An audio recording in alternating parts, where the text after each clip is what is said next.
Zvita pana hapasi pekudzidzisana kuombera. Tiri pakati pechiungwe, mambo wedu muungwe, patiri pano musha waungwe, saka tinombera madzimai warongo navazvare. Kupururudza ndo mutemo, kupururudza kunokosheswa. Varume tese vane heti ngatibvisei.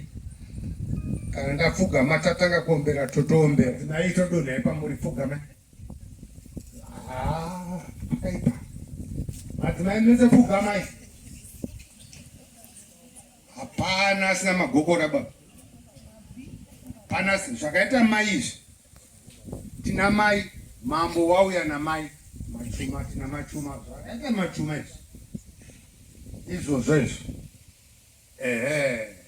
Anenge asina kupfugama asi mukadzi. Zvakanaka changamire murimi kukombera. Varume, ngatitange nazo. Nyati, Arai. Arai. Arai.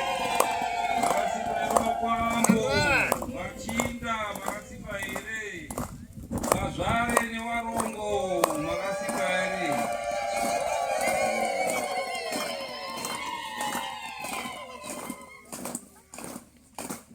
Mambo dai kupurudza uchipiwa bhasera apa zvandanzwa. Chokorera kuti nekuti vana vachaberekwa makore anouya vachati ko zuva iri nderei, motarati zuva irino ndo rakasunuka vanhu veAfrica.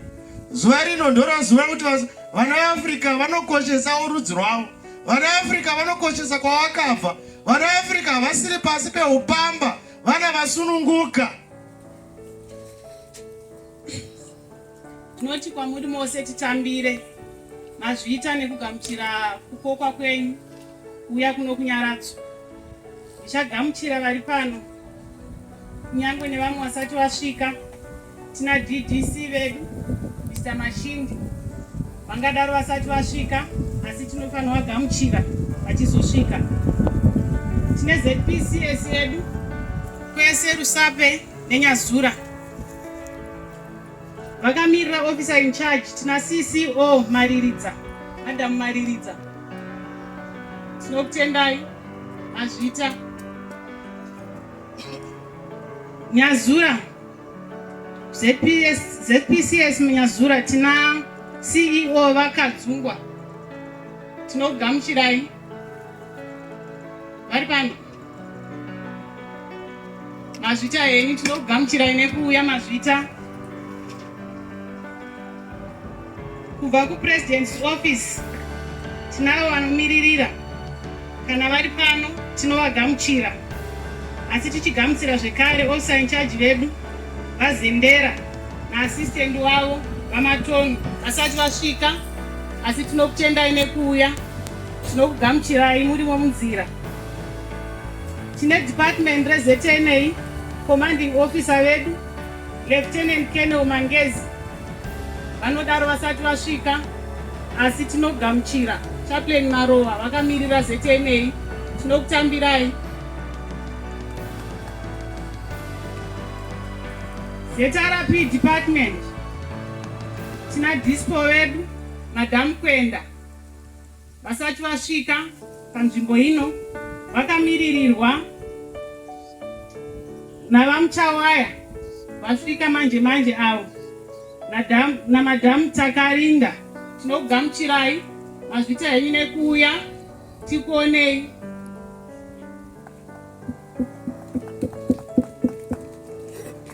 Mazvita henyu tina CEO veMakoni Rural District Council vachidembo netimu ravo, kana vari pano kana vasati vasvika, inzwai kugamuchirika. Tinofara nekuuya kwenyu. Town Secretary vedu veRusape Town Council vagavaza netimu ravo, tinokutendai. Vasati vasvika nevasvika, gamuchirikai, tambirai kugamuchirika kwedu mazvita. Tina meya wedu veRusape Comrade Chikomboti nemakanselas avo, tinokugamuchirai. Vanodaro vasati vasvika zvekare, tinogara tavagamuchira. mazvita henyu makamiririra, tinokutendai, gamuchirikai nenyaradzo rusape. Head of departments kuhurumende, tinokugamuchirai nemufaro, mauya kuna sawira mukuru, tichibvira mukasimuke tikuonei tikugamuchirei.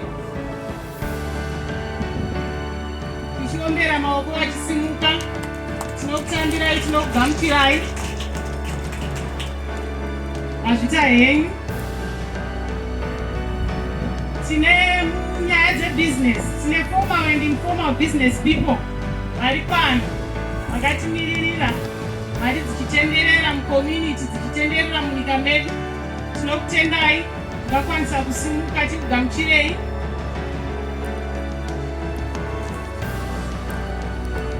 Vese vari mubusiness, informal and formal sector, tinokutendai.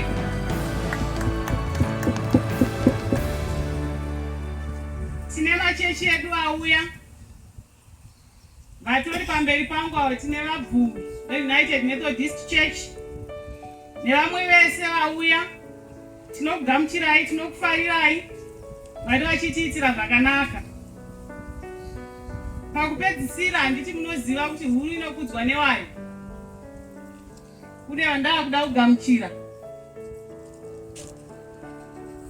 Hama dzangu dzeNyaradzo, sawira mukuru, tinokugamuchirai tiri Nyaradzo kuti chinhu chibudirire.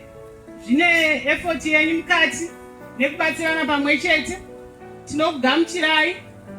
Specifically, ndichagamuchirawo vakuru vedu varipo. Tina Mr. Fortune Maoyo from Mutare branch. Tinokugamuchirai sei. Izwai kugamuchirika kwaRusape. Tina Mr. Kawara from Murambinda branch. Tinokutendai nekuuya. Tina Madam Hlahla pano pabranch reRusape. Vasoko mazita henyu nekutitsigira. Tine sawira timu yese, vese veNyaradzo branch, tinokumbira tisimuke. Branches vari pano, Rusape, Harare, Mutare, whoever vari pano wese, tikugamuchirei, tikutambirei. Ndichidzosera nguva kuna MC vari pano hanzi Joseph Bishop.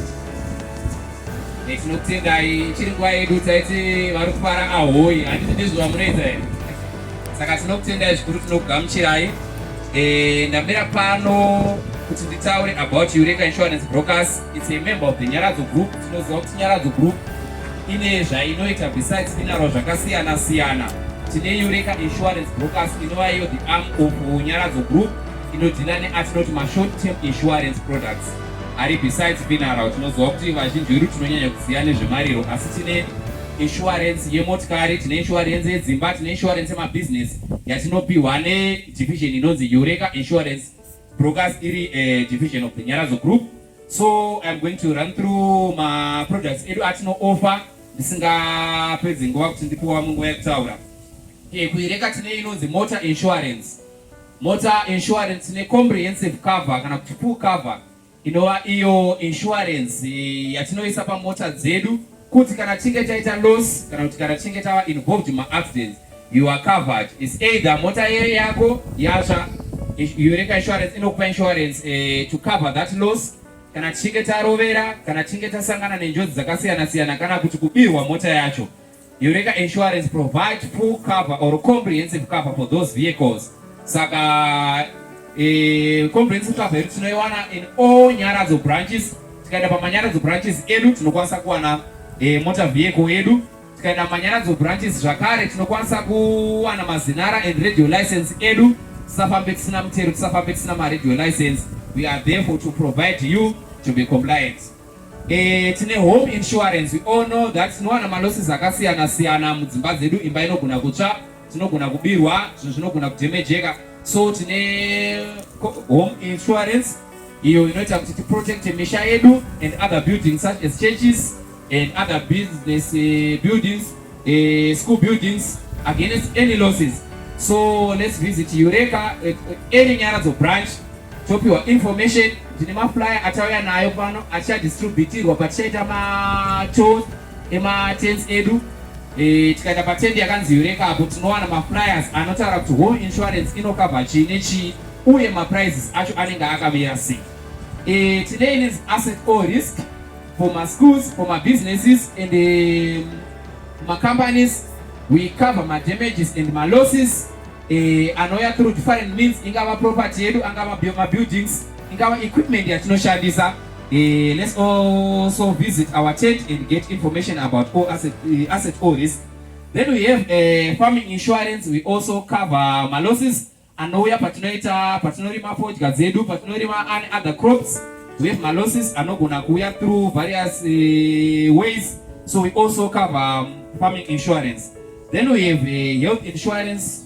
Tine new product inonzi hospital cash plan. I'm so sure kuti tawana maflyers tese arikutaura about Yoita Insurance Brokers Hospital Cash Plan, which is being offered by Yoita as a member of the Nyaradzo group.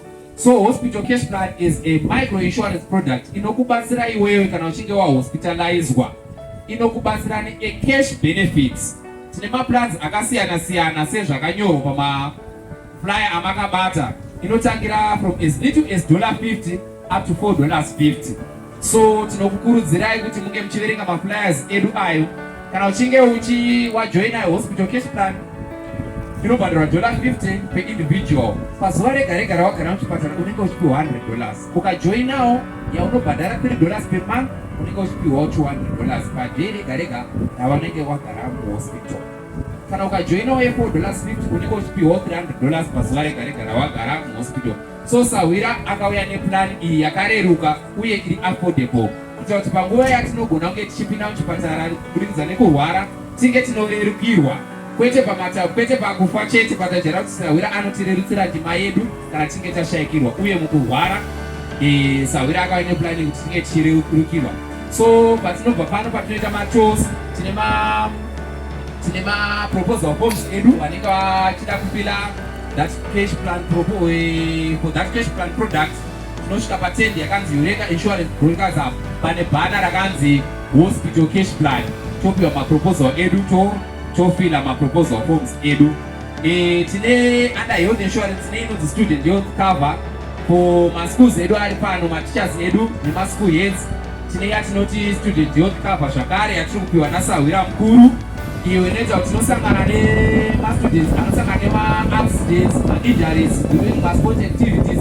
Tine ma-accidents anoitika during ma-educational excursions, ma-trips edu. Mwana anogona kurwara ari pachikoro, tine an affordable plan yekuti inokavha izvozvo. Mwana akaita injury ari pachikoro, akarwara ari pachikoro, tikasangana nema-accidents during ma-school trips, inotangira from as little as $5 per term per child. So maplans akanaka iwayo atiri kupiwa naSawira atiri kuti student health cover. Also tine medical aid plans. So for more information tisingatambise nguva, patinoita matours edu ematents eSawira tinoenda paYoita tent apo topiwa information yakazara. Tinokutendai zvikuru. Thank you so much. Ese kana marita outlets ese eNyaradzo zvamunosangana nazvo nezvamunoona zvarimo zvamunoti izvi zvakanaka zvinenge zvagadzirwa neKalumbi Exports inova iyo emember of Nyaradzo group. Vamwe vari pano vambokutaurirai zvemapolisi vachiti tine mota ndako DJ tione nekuti shona inoti muridzi wenhamo ndiye anotanga kuchema. Imi waridzi weNyaradzo imbotanga kutamba song yenyu masvita. Okadi guys AI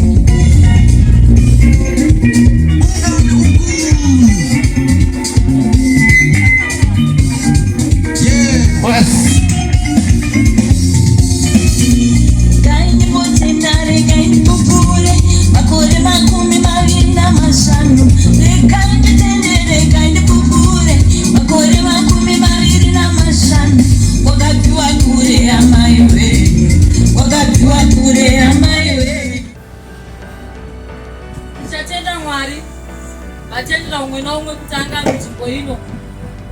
Ndichakwazisawo changamire vari pakati pedu, changamire Makoni. Nyati tinokutendai mauya pano muzuva ranhasi. Ndichakwazisai mose ava stakeholders and shareholders of Nyaradzo. Tinokutendai mauya pano. ndinoitwawo agent murandu from Sawira Agriculture tisu vasikalo kufamba. Sesawira Agriculture tine ma-departments 3 atinawo. Department rokutanga tinorima zvirimwa i-crop department. Tino-commercializer tine ma-summer crops nema-winter crops. Izvezvi tiri pakupedzisa kuharvesta soya beans as a summer crop yatakarima pamwe chete ne-commercial maize. Muwinter munomu tava kugadzirira kuti tichirima wheat as our winter crop. Kudivi rezvemhuka livestock department tinochengeta mombe dzenyama beef cattle, tinochengeta mbudzi, tinochengeta hwai, tinochengeta zvakare huku dzemazai. Tiri pamombe dzenyama patinoti iko kurima nyama. Mombe dzedu tinochengeta tichishandisa chikafu chatinorima pafamu. Tinorima chibage chatinozocheka kugadzira iyo yatinoti silage kuti tifide mombe dzedu. As Africans, with our African soil, we plant our own African food to feed ourselves as Africans. Tiri pamombe dzenyama tichashandisa silage yedu kugadzira chikafu chemombe tichisanganisa nezvimwe zvatinowana munharaunda medu yatinoti iyo least cost feed formulation on farm. Tichigadzira chikafu chedu pafamu toga nezvatinowana zvakaita semadororo ehuku, zvakaita semasese, zvakaita semolasisi inobva kunzimbe, zvakaita semasunflower cake pamunosvina mafuta enyu marima masunflower. Izvi zvose tiri kuzviunganidza kugadzira chikafu chedu chatinofidha mombe dzedu. Mombe dzedu tadzifidha mupen fattening program. Dzaibva after 90 to 120 days. Tinoendesa mombe dzedu kudepartment reSawira Agriculture rinonzi iro Sawira Abattoir.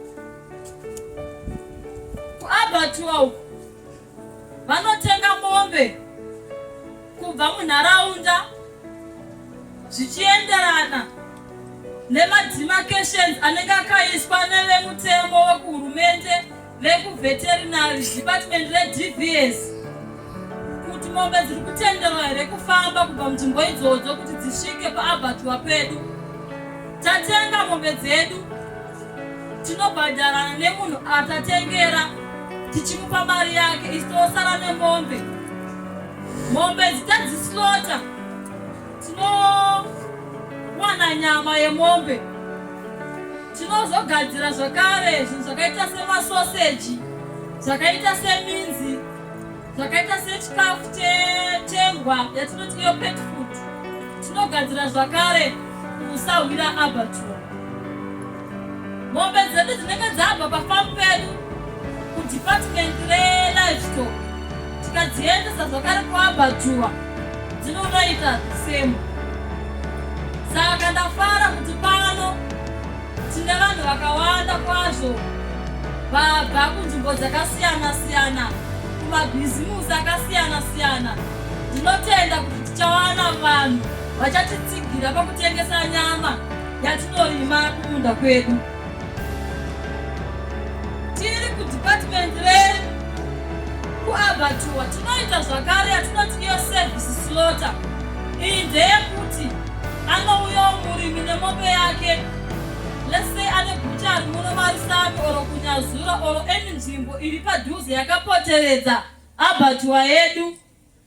Tinomubhadharisa iyo yatinoti service slaughter fee yokuti tinomuslotera mombe yake yogadzirwa kusvikira ma-meat inspectors from the government DVS vauya kuzoinspecta kakasi yake, then iye anozotora nyama yake yaane chidhindo chokuti kana akanoitengesa haanzi aba mombe.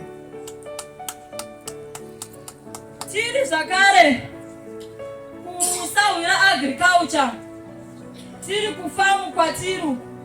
Ndambotaura ndikati kune huku dzemazai, tine huku dziri kukandira mazai akakura ekuti tikada hedu mumwe nemumwe pano anobva aine kreti rake.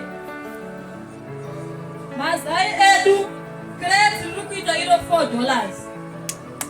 Then kana tiri kumasales kunyama tine atinotiyo mabhonzo, meat bones, kg inoita iyo $4. Tina atinotiyo maguru, kg inoita iyo $4. Tina atinotiyo matumbu, kg inoita iyo $2.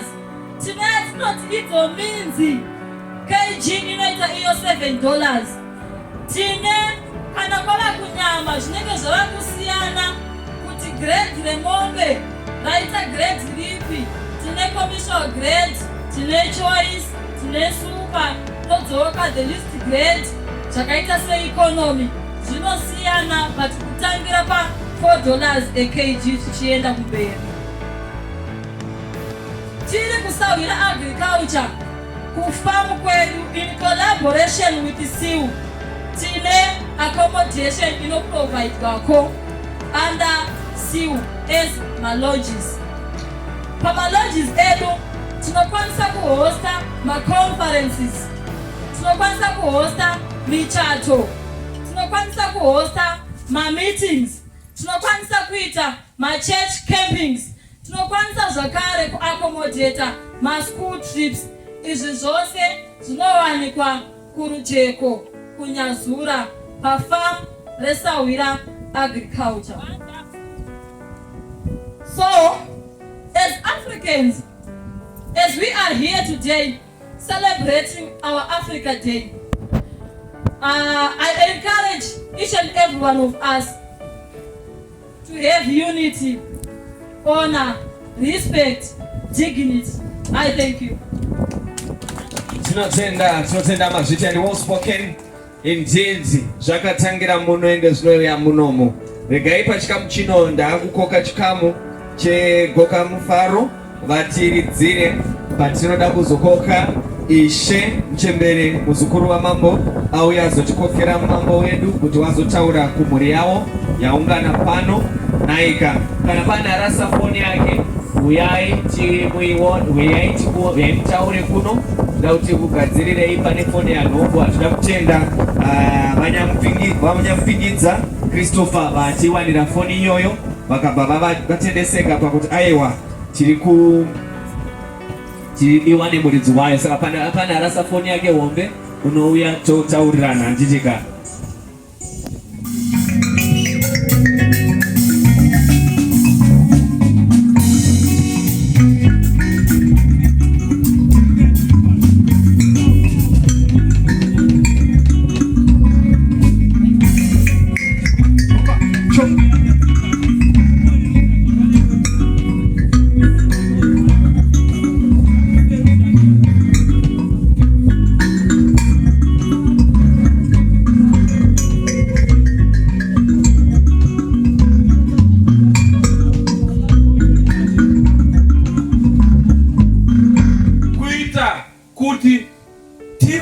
Tsika dzedu tikaenda paMozambique apa tinoona assimilado yekuti kana language Mozambique havasisina language yavo yavanotaura vakutaura Chiputukezi.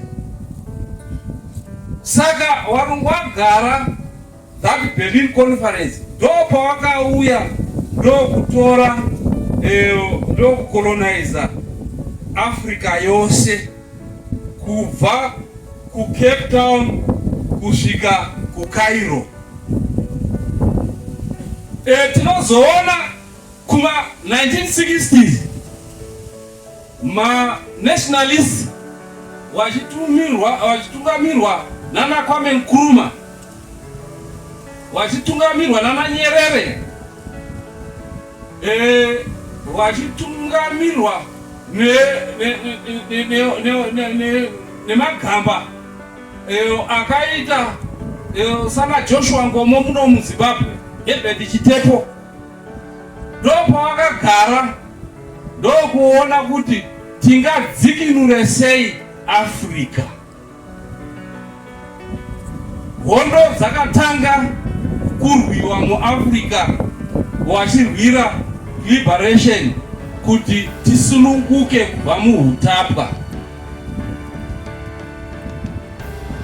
Tinoona isu kuma 1960 kubva iyo yatatara 1885 kuma 1960 tine nyika dzakabva dzangorwizwa nevarungu kunzi tora henyu pasina kurwiwa hondo dzakaita sana Ghana